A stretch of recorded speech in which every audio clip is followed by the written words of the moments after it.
ಪ್ರತಿ ಕ್ಷಣದ ಸುದ್ದಿಗಾಗಿ ಟಿವಿ9 ಕನ್ನಡ ಚಾನೆಲ್ಗೆ ಸಬ್ಸ್ಕ್ರೈಬ್ ಆಗಿ ಬೆಲ್ ಐಕಾನ್ ಒತ್ತಿ. ಮಾವಿನ ಹಣ್ಣಿಯ ವ್ಯಾಪಾರಿಯೇ ಕಂಟಕವಾದ್ನ ಹಾವೇರಿಗೆ, ಚಿಂತಾಮಣಿಗೆ ಚಿನ್ನದಂಗಡಿಯ ಮಾಲೀಕರೇ ಮುಳುವಾದ್ರ. ಬೆಂಗಳೂರಿನ ರೆಡ್ ಝೋನ್ಗಳ ಚಿತ್ರಣ ಹರೋಹರ. ಇದುವೇ ಈ ಹೊತ್ತಿನ ವಿಶೇಷ corona hotspot. TV nine ground report. ನಾನು ವಿಸ್ಮಿತಾ ಬೆಳ್ಳಿಯಪ್ಪ.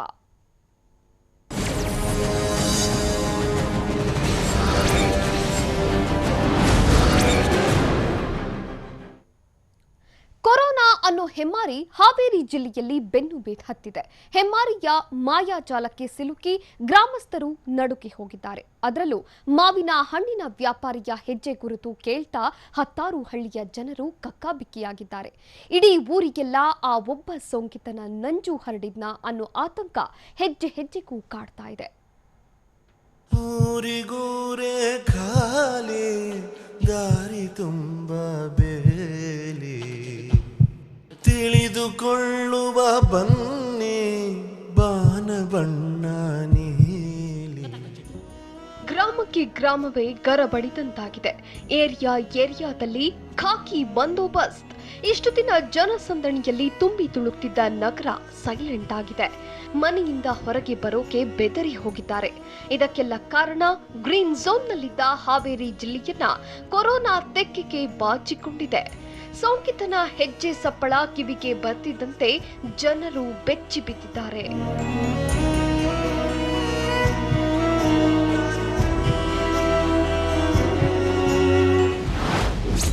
ಮಾವಿನ ಹಣ್ಣಿನ ವ್ಯಾಪಾರಿ ಹರಡಿದ್ನ ಎಲ್ಲೆಲ್ಲೂ ಸೋಂಕು.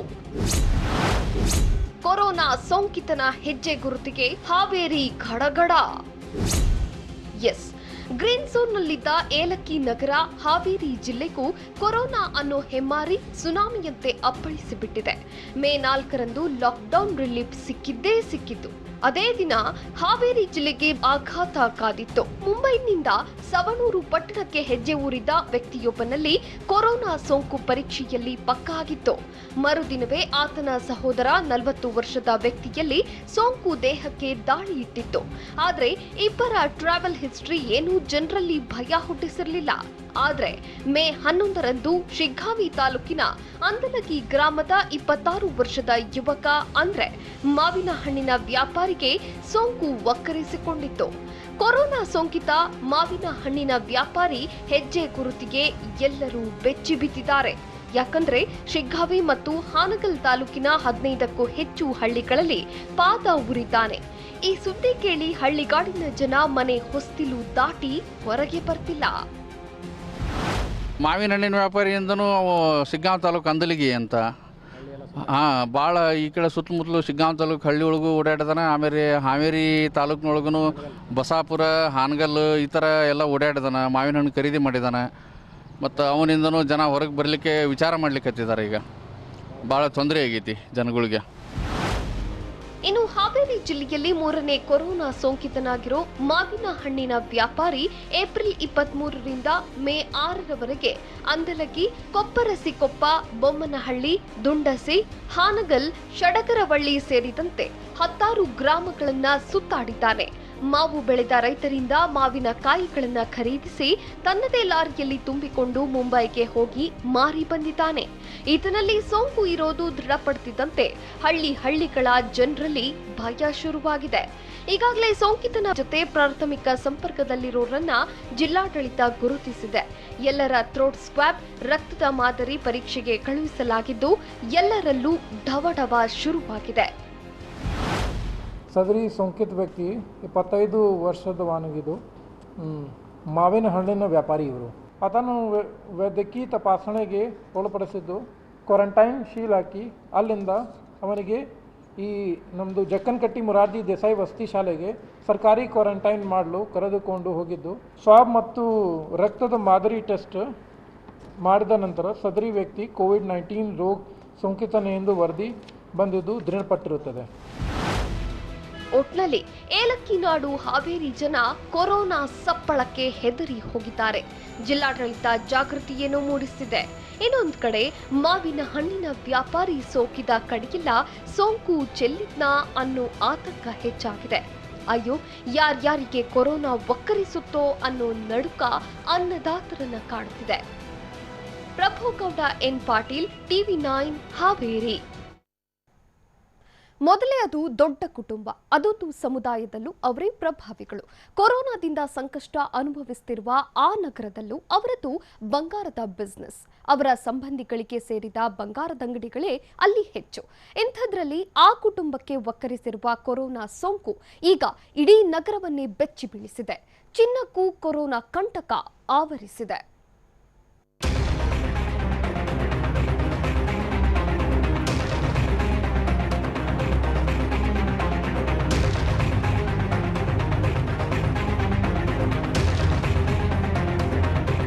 ಇದು ಚಿಕ್ಕಬಳ್ಳಾಪುರ ಜಿಲ್ಲೆಯ ಚಿಂತಾಮಣಿ ನಗರ. ಕೋಲಾರ, ಚಿಕ್ಕಬಳ್ಳಾಪುರ, ಅವಳಿ ಜಿಲ್ಲೆಗಳಿಗೆ ವ್ಯಾಪಾರ ವಾಣಿಜ್ಯ ಕೇಂದ್ರ. ಅದರಲ್ಲೂ ಚಿನ್ನದ ವ್ಯಾಪಾರ ವಹಿವಾಟುಗಳಿಗೆ ಹೇಳಿ ಮಾಡಿಸಿದ ಜಾಗ. ಇಂಥ ಊರಲ್ಲೀಗ ಕೊರೋನಾ ಅನ್ನೋ ಹೆಸರು ಕೇಳಿದ್ರೆ ಸಾಕು, ಜನ ಮಾರುದ್ದ ಹಾರಿ ಹೋಗ್ತಾರೆ. ಕಾರಣ, ನಗರದ ಪ್ರಭಾವಿ ಶ್ರೀಮಂತ ಜ್ಯುವೆಲರಿ ಶಾಪ್ನ ಮಾಲೀಕನ ಮಗ, ಮೊಮ್ಮಗನಿಗೂ ಕೊರೋನಾ ಸೋಂಕು ದೃಢವಾಗಿದ್ದು, ಇನ್ನು 50ಕ್ಕೂ ಹೆಚ್ಚು ಜನರ ಕೊರೋನಾ ಟೆಸ್ಟ್ ರಿಪೋರ್ಟ್ ಬರಬೇಕಿದೆ. ಇನ್ನೊಂದು ಕಡೆ ಬಂಗಾರಕ್ಕೂ ಕೊರೋನಾ ಭೀತಿ ಆವರಿಸಿದೆ.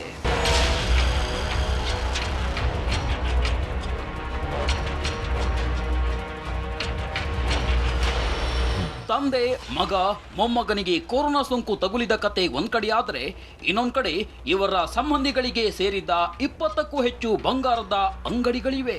ಚಿಕ್ಕಬಳ್ಳಾಪುರ ಜಿಲ್ಲೆ ಚಿಂತಾಮಣಿ ನಗರದ ಬಂಗಾರದ ಅಂಗಡಿಯ ಮಾಲೀಕನ ಮಗ ಮತ್ತು ಮಾಲೀಕನ ಒಂದು ಮೊಮ್ಮಗನಿಗೆ ಕೊರೋನಾ ಸೋಂಕು ಒಕ್ಕರಿಸಿದ ಹಿನ್ನೆಲೆಯಲ್ಲಿ ಚಿಂತಾಮಣಿ ನಗರದಲ್ಲಿ ಒಂಥರ ಆತಂಕದ ವಾತಾವರಣ ಎದುರಾಗಿದೆ. ಇನ್ನು ಆ ಬಂಗಾರದ ಅಂಗಡಿಯ ಮಾಲೀಕರ ಒಂದು ಕುಟುಂಬ ಇರ್ಬೋದು, ಅವ್ರ ಸಂಬಂಧಿಕರುಗಳ ಸುಮಾರು 20ಕ್ಕೂ ಹೆಚ್ಚು ಒಂದು ಬಂಗಾರದ ಅಂಗಡಿಗಳಿರೋದ್ರಿಂದ ಒಂದು ಗ್ರಾಹಕರಿಗೂ ಮತ್ತು ಆ ಬಂಗಾರದ ಅಂಗಡಿಯ ಒಂದು ಇನ್ನಿತರ ಮಾಲೀಕರಿಗೂ ಒಂಥರ ಕೊರೋನಾ ಭೀತಿ ಎದುರಾಗಿದೆ ಅಂತ. ಇದೆಲ್ಲದರ ನಡುವೆ ಸೋಂಕಿತ ಚಿನ್ನದಂಗಡಿಯ ಮಾಲೀಕನ ಮಡದಿ ಮೇ 4ರಂದು ಅನಾರೋಗ್ಯದಿಂದ ಮೃತಪಟ್ಟಿದ್ರು. ಮೇ 5ರಂದು ಚಿಂತಾಮಣಿಯಲ್ಲಿ ಅಂತ್ಯಕ್ರಿಯೆ ಮಾಡಲಾಗಿದೆ. ಈ ವೇಳೆ ಉಳಿದ ಅಂಗಡಿಗಳ ಸಂಬಂಧಿಕರು, ಬಂಧು ಬಳಗ ಸೇರಿದಂತೆ ಹಲವು ಜನ ನೆರೆದಿದ್ರು. ಇದು ಮತ್ತಷ್ಟು ಆತಂಕಕ್ಕೆ ಕಾರಣವಾಗಿದೆ. ಈಗ ನಾವು ಚಿಂತಾಮಣಿ ನಗರದಲ್ಲಿದ್ದೀವಿ. ಇಲ್ಲಿ ಏನು ನೋಡ್ತಾ ಇದ್ದೀವಿ, ಚಿಂತಾಮಣಿ ನಗರಲ್ಲಿರ್ತಕ್ಕಂಥ ಈ ಒಂದು ಆಜಾದ್ ಚೌಕ. ಇದು ಆಜಾದ್ ಚೌಕದಲ್ಲಿ ಬಹುತೇಕ ಇಲ್ಲಿ ಒಂದು ಕೇವಲ ಒಂದು ಸಮುದಾಯ ಮತ್ತು ಒಂದು ಫ್ಯಾಮಿಲಿಗೆ ಸೇರಿದಂಥ ಸುಮಾರು 20ಕ್ಕೂ ಹೆಚ್ಚು ಒಂದು ಬಂಗಾರದ ಅಂಗಡಿಗಳಿದೆ. ಈ ಅಂಗಡಿಗಳಲ್ಲಿ ವಿಶೇಷವಾಗಿ ಅಂದರೆ ಇವರು ತಲಾಂತರದಿಂದ ಈ ಒಂದು ಬಂಗಾರದ ಒಂದು ವ್ಯಾಪಾರವನ್ನು ಮಾಡಿಕೊಂಡು ಬಂದ ಕಾರಣ ಇವರಿಗೆ ಚಿಂತಾಮಣಿ ಅಷ್ಟೇ ಅಲ್ಲದೆ ಕೋಲಾರ, ಚಿಕ್ಕಬಳ್ಳಾಪುರ ವಿವಿಧ ಭಾಗಗಳಿಂದ ಬಂದು ಇಲ್ಲಿ ಬಂಗಾರದ ಒಂದು ವ್ಯಾಪಾರ ವಹಿವಾಟು ಮಾಡ್ತಾ ಇದ್ದಾರೆ. ಇನ್ನು ವಿಶೇಷವಾಗಿ ಇಲ್ಲಿ ಯಾವ ದೊಡ್ಡ ದೊಡ್ಡ ಸಮಾರಂಭಗಳು ಇದ್ದರೂ ಸಹ ಸಾರ್ವಜನಿಕರು ಮತ್ತು ಗ್ರಾಹಕರು ಬಂದು ಇಲ್ಲಿ ಬಂಗಾರನ ಖರೀದಿ ಮಾಡ್ತಾ ಇದ್ದಂಥ ಪ್ರಸಂಗಗಳು ಉಂಟು. ಆದರೆ ಈಗ ಬಂಗಾರದ ಅಂಗಡಿಯ ಮಾಲೀಕರ ಕುಟುಂಬದಲ್ಲೇ ಒಂದು 3 ಜನಕ್ಕೆ ಈ ಥರ ಒಂದು ಕೊರೋನಾ ಸೋಂಕು ದೃಢವಾದ ಹಿನ್ನೆಲೆಯಲ್ಲಿ ಒಂದು ಗ್ರಾಹಕರಿಗೆ ಒಂದು ಕೊರೋನಾ ಭೀತಿ ಎದುರಾಗಿದೆ. ಇದಕ್ಕೆ ಸಂಬಂಧಪಟ್ಟಾಗಿ ಈಗಾಗಲೇ ಚಿಕ್ಕಬಳ್ಳಾಪುರ ಜಿಲ್ಲಾಡಳಿತ ಸುಮಾರು 150ಕ್ಕೂ ಹೆಚ್ಚು ಜನರ ಒಂದು ಹಾಸ್ಟೆಲ್ ಮತ್ತು ಹೋಮ್ ಕ್ವಾರಂಟೈನ್ ಮಾಡಿ ಒಂದು ಸ್ವಾಬ್ ಟೆಸ್ಟ್ ಮಾಡೋದ್ರ ಮೂಲಕ ಒಂದು ಕೊರೋನಾ ಪರೀಕ್ಷೆ ಮಾಡಿದ್ದಾರೆ.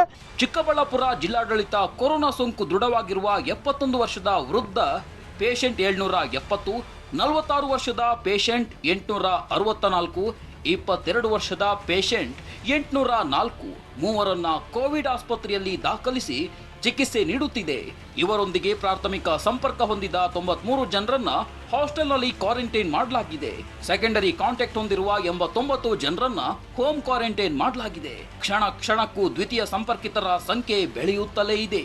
ಸೋಂಕಿತರ ಮನೆಗಳಿರುವ ವಾರ್ಡ್ ನಂಬರ್ 9 ಸೇರಿ ಸುತ್ತಮುತ್ತಲಿರುವ 2 ವಾರ್ಡ್ಗಳನ್ನ ಸಂಪೂರ್ಣ ಸೀಲ್ ಡೌನ್ ಮಾಡಿದ್ದು ಕಟ್ಟೆಚ್ಚರ ವಹಿಸಲಾಗಿದೆ.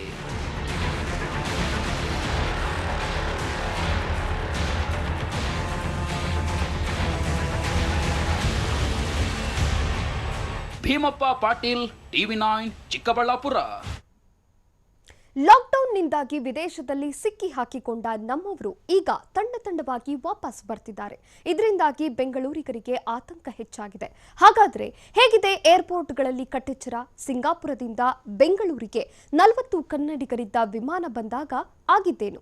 ಪತ್ನಿಯ ಅಂತ್ಯ ಸಂಸ್ಕಾರಕ್ಕೆ ತೆರಳಲು ಪರದಾಡ್ತಿದ್ದ ಪತಿ ಮತ್ತು ಮಗನಿಗೆ ಪೊಲೀಸರು ಸಾಥ್ ನೀಡಿದ ಹೇಗೆ ತೋರಿಸ್ತೀವಿ ನೋಡಿ.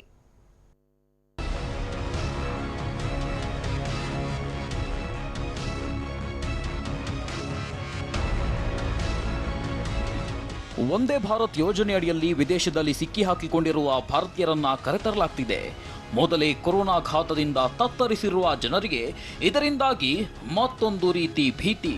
ಹಾಗಾದರೆ ವಿದೇಶದಿಂದ ಬರೋರಿಗೆ ಹೇಗೆ ತಪಾಸಣೆ ಮಾಡಲಾಗ್ತಿದೆ? ಹೇಗಿದೆ ಏರ್ಪೋರ್ಟ್ಗಳಲ್ಲಿ ಅಲರ್ಟ್?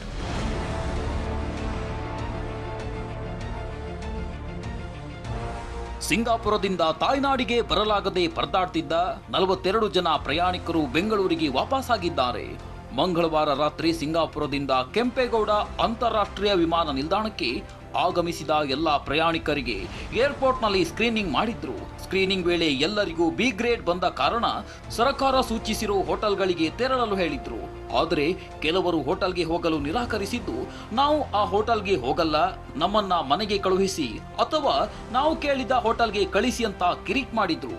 ಆರೋಗ್ಯಾಧಿಕಾರಿಗಳು ಹೋಟೆಲ್ಗೆ ಕಳುಹಿಸಲು ಆಗಲ್ಲ ಅಂದ ಕಾರಣ ಕೆಲಕಾಲ ಏರ್ಪೋರ್ಟ್ನಲ್ಲಿ ಗೊಂದಲದ ವಾತಾವರಣ ನಿರ್ಮಾಣವಾಗಿತ್ತು.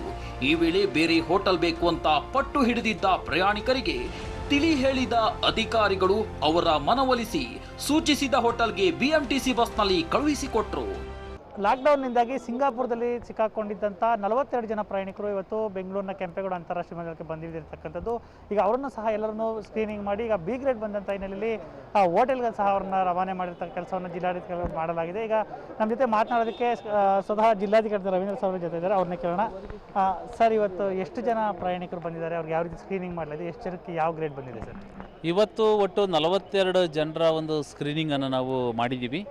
42 ಜನರಲ್ಲಿ 42 ಜನರದ್ದು ಕೂಡ ಯಾವುದೇ ಒಂದು ಪ್ರಕರಣಗಳು ಪಾಸಿಟಿವ್ ಇಲ್ಲ. ಅಂದರೆ ಮೀನ್ಸ್ ಯಾವುದೇ ಸೋಂಕಿತ ವ್ಯಕ್ತಿಗಳು ಇವತ್ತು ಕಂಡು ಬಂದಿಲ್ಲ. ಎಲ್ಲ ಸಿಂಪ್ಟಮೆಟಿಕ್ಕು ಇರ್ತಕ್ಕಂಥ ವ್ಯಕ್ತಿಗಳೇ ಆಗಿದ್ದಾರೆ.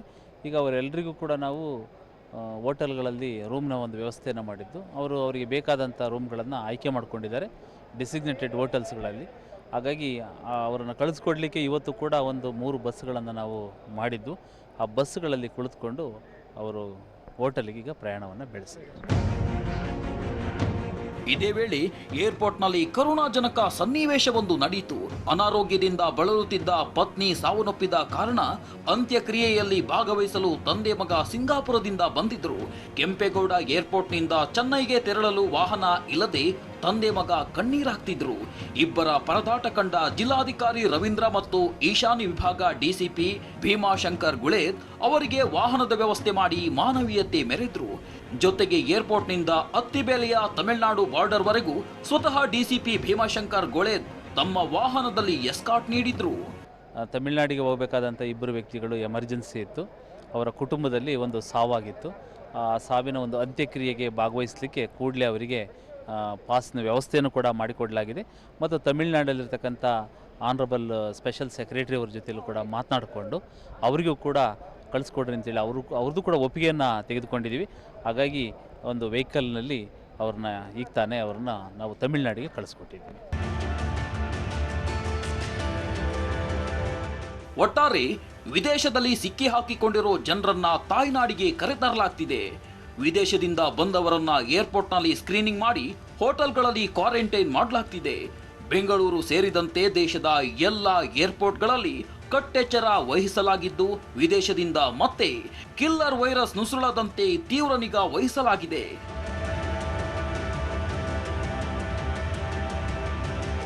ನವೀನ್, TV9, ದೇವನಹಳ್ಳಿ. ಕೊರೋನಾ ಕೇಕಿಗೆ ಕರುನಾಡೆ ತತ್ತರಿಸಿ ಹೋಗಿದೆ. ಅದರಲ್ಲೂ ಮಾಯಾನಗರಿ ಬೆಂಗಳೂರು ಹಾಗೂ ಇಲ್ಲಿನ ಜನರು ಅಕ್ಷರಶಃ ನಲುಗಿ ಹೋಗಿದ್ದಾರೆ. ಹೀಗಿರುವಾಗ ಸದ್ಯ ರೆಡ್ ಝೋನ್ನಲ್ಲಿರೋ ಬೆಂಗಳೂರಿನ ಚಿತ್ರಣ ಹೇಗಿದೆ? ಜನರ ಜಾಗೃತಿ ಹಾಗೂ ನಿರ್ಲಕ್ಷ್ಯಕ್ಕೆ ಸಾಕ್ಷಿಯಾಗೋ ಕೆಲ ಘಟನಾವಳಿಗಳ ಚಿತ್ರಣ ನಿಮ್ಮ ಮುಂದೆ ಇಡ್ತೀವಿ ನೋಡಿ.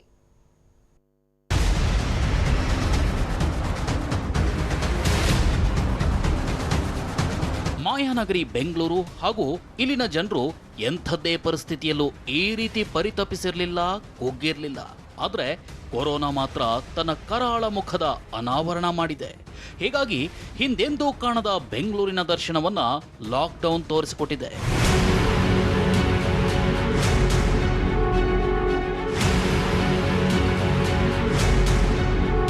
ಆದರೆ ದಿನದಿಂದ ದಿನಕ್ಕೆ ಕೊರೋನಾ ರಣಕೇಕೆ ಹಾಕ್ತಾನೆ ಇದೆ. ಇದರ ಅಟ್ಟಹಾಸಕ್ಕೆ ಜನರ ಬದುಕಿನ ಶೈಲಿಯೇ ಬದಲಾಗಿದೆ. ಎಲ್ಲರೆದೆಯಲ್ಲೂ ಆತಂಕ ಮನೆ ಮಾಡಿದೆ. ಬರೋಬ್ಬರಿ 1.5 ತಿಂಗಳ ನಂತರ ಈಗ ಲಾಕ್ಡೌನ್ ಏನೋ ಸಡಿಲಿಕೆ ಆಗಿದೆ. ಆದರೆ ಕೊರೋನಾ ಸೋಂಕಿನ ಓಟ ಮಾತ್ರ ನಿಂತಿಲ್ಲ. ಯಾರಿಗೆ ಯಾವ ಏರಿಯಾಗೆ ಹೇಗೆ ಒಕ್ಕರಿಸುತ್ತೋ ಹೇಳೋಕ್ಕಾಗದಂತ ಪರಿಸ್ಥಿತಿಯಲ್ಲಿ ಕೊರೋನಾ ಭೀತಿ ಹುಟ್ಟಿಸ್ಬಿಟ್ಟಿದೆ.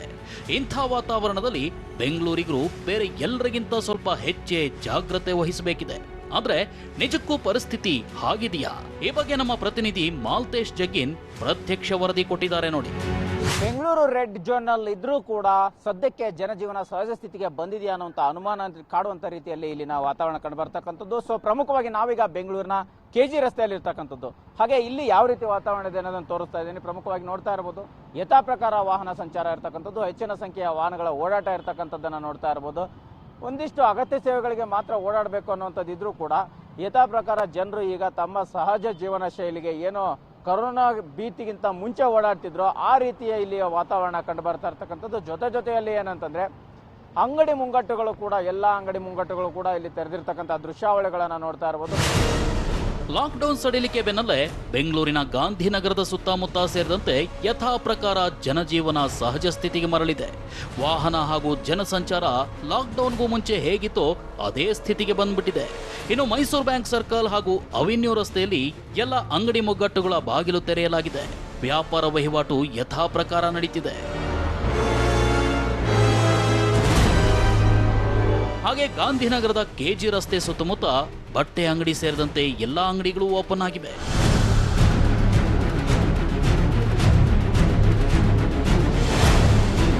ಇನ್ನು ಬೆಂಗಳೂರಿನ ಹಲವು ಏರಿಯಾಗಳು ರೆಡ್ ಝೋನ್ನಲ್ಲಿವೆ. ದಿನದಿಂದ ದಿನಕ್ಕೆ ಕೊರೋನಾ ಸೋಂಕಿತರ ಸಂಖ್ಯೆ ಹೆಚ್ಚಾಗ್ತಿರೋ ಆತಂಕದಲ್ಲಿ ಸೇಲ್ ಡೌನ್ ಏರಿಯಾಗಳಲ್ಲಿನ ಜನರು ಬೆಚ್ಚಿ ಬೀಳುವಂತಾಗಿದೆ. ಇದೆಲ್ಲದರ ಜೊತೆಗೆ ಸೇಲ್ ಡೌನ್ ಏರಿಯಾದ ಸುತ್ತಮುತ್ತ ಕಂಟೈನ್ಮೆಂಟ್ ಝೋನ್ನಲ್ಲೂ ಎಚ್ಚರಿಕೆಯಿಂದ ಇರಬೇಕಾಗಿದ್ದ ಜನರು ನಿರ್ಲಕ್ಷ್ಯೆಯಿಂದ ಓಡಾಡುವಂಥ ವಾತಾವರಣ ಕಂಡುಬರ್ತಿದೆ. ಬೆಂಗಳೂರು ನಗರದಲ್ಲಿ 6 ವಲಯಗಳಲ್ಲಿ 19 ವಾರ್ಡ್ಗಳು ಕಂಟೈನ್ಮೆಂಟ್ ಝೋನ್ನಲ್ಲಿವೆ. ಆ 19 ಕಂಟೈನ್ಮೆಂಟ್ ಝೋನ್ನಲ್ಲಿ ಹಲವು ಸಕ್ರಿಯ ಕೇಸ್ಗಳಿವೆ. 19 ವಾರ್ಡ್ಗಳಲ್ಲಿ ಯಾವುದೇ ಕೊರೋನಾ ಕೇಸ್ ಡಿಆಕ್ಟಿವ್ ಆಗಿಲ್ಲ.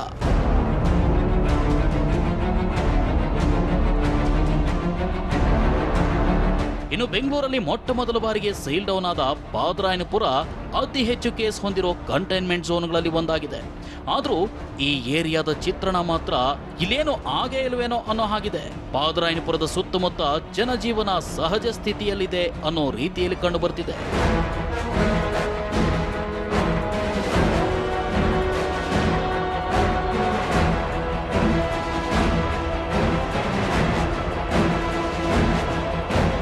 ಇನ್ನು ಬೆಂಗಳೂರಿನ ಪ್ರಮುಖ ಜಂಕ್ಷನ್ಗಳಲ್ಲಿ ಕಾರ್ಪೊರೇಷನ್ ಸರ್ಕಲ್ ಕೂಡ ಒಂದು. ಬೆಂಗಳೂರಿನ ಹಲವೆಡೆ ಹೋಗಬೇಕು ಅಂದ್ರೆ ಈ ಸರ್ಕಲ್ ಮೂಲಕವೇ ಜನರು ಹಾದು ಹೋಗಬೇಕು. ಆದರೆ ಸದ್ಯ ಕಾರ್ಪೊರೇಷನ್ ಸರ್ಕಲ್ನಲ್ಲಿ ಲಾಕ್ಡೌನ್ ಪರಿಸ್ಥಿತಿ ಹೇಗಿದೆ ಗೊತ್ತಾ? ಬೆಂಗಳೂರು ಗ್ರೀನ್ ಝೋನ್ನಲ್ಲಿ ಇದೆಯೇನೋ ಅನ್ನೋ ಅನುಮಾನ ಮೂಡುವಂತಿದೆ. ಈ ಬಗ್ಗೆ ಪ್ರತ್ಯಕ್ಷ ವರದಿ ನಮ್ಮ ಪ್ರತಿನಿಧಿ ಮಾಲ್ತೇಶ್ ಜಗಿನ್ ಕೊಟ್ಟಿದ್ದಾರೆ ನೋಡಿ. ನಾವೀಗ ಬೆಂಗಳೂರಿನ ಕಾರ್ಪೊರೇಷನ್ ಬಳಿ ಇದ್ದೀವಿ. ಸೊ ಹೀಗಾದ್ರೆ ಇಲ್ಲಿ ಯಾವ ರೀತಿ ಇವತ್ತು ವಾತಾವರಣ ಕಂಡು ಬರ್ತಾ ಇದೆ ಅನ್ನೋದನ್ನ ಪ್ರಮುಖವಾಗಿ ನೋಡ್ತಾ ಇರಬಹುದು. ಏನಂತಂದ್ರೆ ಇನ್ನೂ ಕೂಡ ಬೆಂಗಳೂರು ಸದ್ಯಕ್ಕೆ ರೆಡ್ ಝೋನ್ ನಲ್ಲಿ ಇರ್ತಕ್ಕಂಥದ್ದು.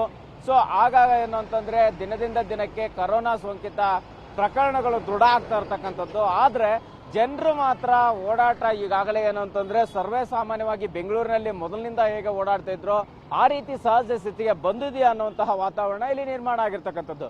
ನೋಡ್ತಾ ಇರಬಹುದು, ಪ್ರಮುಖವಾಗಿ ನಾವೀಗ ಇರುವಂತಹ ಕಾರ್ಪೊರೇಷನ್ ಸರ್ಕಲ್ ನಲ್ಲಿ ನೂರಾರು ಸಂಖ್ಯೆಯ ವಾಹನಗಳು ಮತ್ತು ಜನರು ಈಗ ಜಮಾವಣೆಗೊಂಡಿರ್ತಕ್ಕಂಥದ್ದು. ಸೊ ಏನು ಅಂತಂದ್ರೆ ಇಲ್ಲಿಂದ ಹಿಡಿದು ಬೇರೆ ಬೇರೆ ಸ್ಥಳಗಳಿಗೆ ಹೋಗುವಂತಹ ಕೆಲಸಕ್ಕೂ ಕೂಡ ಮುಂದಾಗ್ತಾ ಇರ್ತಕ್ಕಂಥದ್ದನ್ನು ನೋಡ್ತಾ ಇರ್ಬೋದು.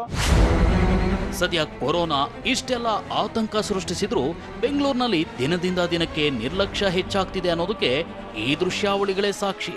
ಇವೆಲ್ಲ ನೋಡ್ತಿದ್ರೆ ಬೆಂಗಳೂರು ರೆಡ್ ಝೋನ್ನಿಂದ ಗ್ರೀನ್ ಝೋನಿಗೆ ಬರುತ್ತೋ ಇಲ್ವೋ ಅನ್ನೋ ಆತಂಕ ಮೂಡೋದಂತೂ ಸುಳ್ಳಲ್ಲ. ಮಾಲ್ತೇಶ್ ಜಗಿನ್, TV9 ಬೆಂಗಳೂರು. ಕಲಬುರಗಿ ಜಿಲ್ಲೆಯ ಜನರು ಕೊರೋನಾ ಆತಂಕದಲ್ಲಿದ್ದಾರೆ. ಯಾವಾಗ ಯಾರಿಂದ ಕೊರೋನಾ ಸೋಂಕು ಬರುತ್ತದೆಯೋ ಅನ್ನೋ ಭಯ ಜಿಲ್ಲೆಯ ಜನರನ್ನ ಕಾಡ್ತಾ ಇದೆ. ಯಾಕಂದ್ರೆ ಅನೇಕರಿಗೆ ಕೊರೋನಾ ಸೋಂಕು ಹೇಗೆ ಬಂತು ಅನ್ನೋದೇ ಗೊತ್ತಾಗಿಲ್ಲ. ಇದರ ನಡುವೆ ಹಣ್ಣಿನ ವ್ಯಾಪಾರಿಗೆ ಸೋಂಕು ಬಂದಿರೋದು ಜನರನ್ನ ಬೆಚ್ಚಿ ಬೀಳಿಸಿದೆ.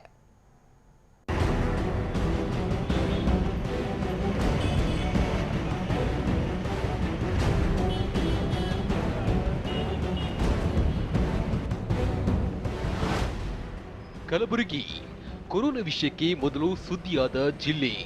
ದೇಶದಲ್ಲಿ ಕೊರೋನಾ ಸಾವಿನ ಕೇಕೆ ಹಾಕಿದ್ದು ಕಲಬುರಗಿಯಲ್ಲೇ.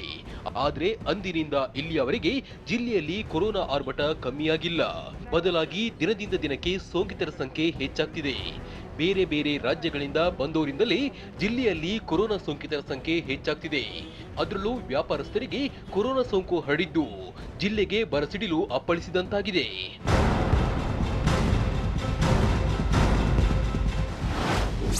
ಕಲಬುರಗಿಯನ್ನ ಬೆಚ್ಚಿ ಬೀಳಿಸಿದ ಹಣ್ಣಿನ ವ್ಯಾಪಾರಿ. ನಿನ್ನೆ ಅಲ್ಲ ಮೊನ್ನೆ ಕಲಬುರಗಿ ನಗರದಲ್ಲಿ ಪತ್ತೆಯಾದ 849ನೇ ಸೋಂಕಿತ ಇಡೀ ಜಿಲ್ಲೆಯನ್ನ ಬೆಚ್ಚಿ ಬೀಳಿಸಿದ್ದಾನೆ. ಕಲಬುರಗಿ ನಗರದ 35 ವರ್ಷದ ಈ ವ್ಯಕ್ತಿ ಕಲಬುರಗಿ ನಗರದಲ್ಲಿ ತಳ್ಳೋ ಗಾಡಿಯಲ್ಲಿ ಹಣ್ಣುಗಳನ್ನ ಮಾರಾಟ ಮಾಡಿ ಜೀವನ ನಡೆಸುತ್ತಿದ್ದ. ನಗರದ ಅನೇಕ ಕಡೆ ಹಣ್ಣುಗಳನ್ನ ಮಾರಾಟ ಮಾಡಿರುವ ಈತನಿಗೆ 3-4 ದಿನಗಳ ಹಿಂದೆ ಕೆಮ್ಮು ಜ್ವರ ಬಂದಾಗ ಕ್ಲಿನಿಕ್ಗೆ ಹೋಗಿದ್ದಾನೆ. ಅಲ್ಲಿ ಕೊರೋನಾ ಲಕ್ಷಣಗಳು ಕಂಡು ಬಂದ ಹಿನ್ನೆಲೆಯಲ್ಲಿ ಜಿಮ್ಸ್ಗೆ ಕಳಿಸಿ ಆತನ ಗಂಟಲ ದ್ರವವನ್ನ ತೆಗೆದು ಪರೀಕ್ಷೆ ಮಾಡಿದಾಗ ಕೊರೋನಾ ಇರೋದು ಗೊತ್ತಾಗಿದೆ. ಇದು ಈಗ ನಗರದ ಅನೇಕರ ಆತಂಕವನ್ನ ಹೆಚ್ಚಿಸಿದೆ. ಯಾಕಂದ್ರೆ ಈತನಿಗೆ ಕೊರೋನಾ ದೃಢವಾಗುವ 3-4 ದಿನಗಳ ಮೊದಲು ನಗರದ ಕೆಲವೆಡೆ ತಳ್ಳೋ ಗಾಡಿಯಲ್ಲಿ ಹಣ್ಣುಗಳನ್ನ ಮಾರಾಟ ಮಾಡಿದ್ದಾನೆ. ಅನೇಕರಿಗೆ ಸ್ವತಃ ತಾನೇ ಹಣ್ಣುಗಳನ್ನ ನೀಡಿದ್ದಾನೆ. ಅವರಿಂದ ಹಣ ಪಡೆದಿದ್ದಾನೆ. ಚಿಲ್ಲರೆಯನ್ನ ಮರಳಿ ನೀಡಿದ್ದಾನೆ. ಹೀಗಾಗಿ ಆತನಿಂದ ಮತ್ತೆ ಯಾರಿಗೆಲ್ಲ ಕೊರೋನಾ ಸೋಂಕು ತಗುಲಿದೆ ಅನ್ನೋ ಆತಂಕ ಹೆಚ್ಚಿಸಿದೆ. ಹಣ್ಣಿನ ವ್ಯಾಪಾರ ಮಾಡುವ ಈ ವ್ಯಕ್ತಿಗೆ ಕೊರೋನಾ ಹೇಗೆ ಬಂತು ಅನ್ನೋದು ಮಾತ್ರ ನಿಗೂಢವಾಗಿದೆ.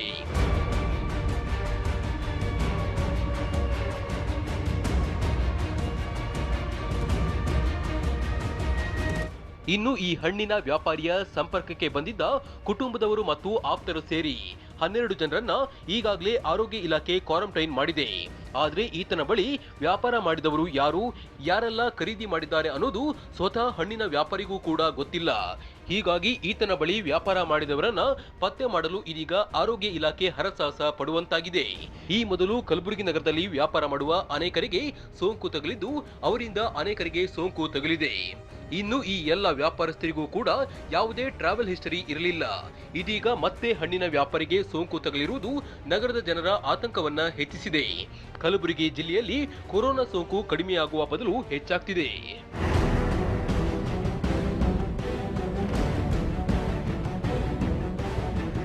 ಕೊರೋನಾ ಸೋಂಕಿತರ ಸಂಖ್ಯೆ ಹೆಚ್ಚಾಗ್ತಿರುವುದು ಜಿಲ್ಲೆಯ ಜನರ ಆತಂಕವನ್ನ ಹೆಚ್ಚಿಸಿದ್ರೆ ವ್ಯಾಪಾರಿಗಳನ್ನ ಸೋಂಕು ಬಿಟ್ಟು ಬಿಡದೆ ಕಾಡ್ತಿದೆ. ಹೀಗಾಗಿ ವ್ಯಾಪಾರ ಮಾಡುವ ಸಂದರ್ಭದಲ್ಲಿ ವ್ಯಾಪಾರಿಗಳು ಮತ್ತು ಗ್ರಾಹಕರು ಇಬ್ಬರು ಎಚ್ಚರಿಕೆ ವಹಿಸಬೇಕು. ಈ ವಿಚಾರದಲ್ಲಿ ಸ್ವಲ್ಪ ಎಚ್ಚರ ತಪ್ಪಿದ್ರೂ ಗಂಡಾಂತರ ಕಟ್ಟಿಟ್ಟ ಬುತ್ತಿ. ಸಂಜಯ್, TV9 ಕಲಬುರಗಿ. ಇದಾಗಿತ್ತು corona hotspot TV9 ground report. ನಿರಂತರ ಸುದ್ದಿಗಾಗಿ ನೋಡ್ತಾ ಇರಿ TV9. ನಮ್ಮೂರು ಪ್ರತಿದಿನ ರಾತ್ರಿ 8 ಗಂಟೆಗೆ TV9ನಲ್ಲಿ ಮಾತ್ರ.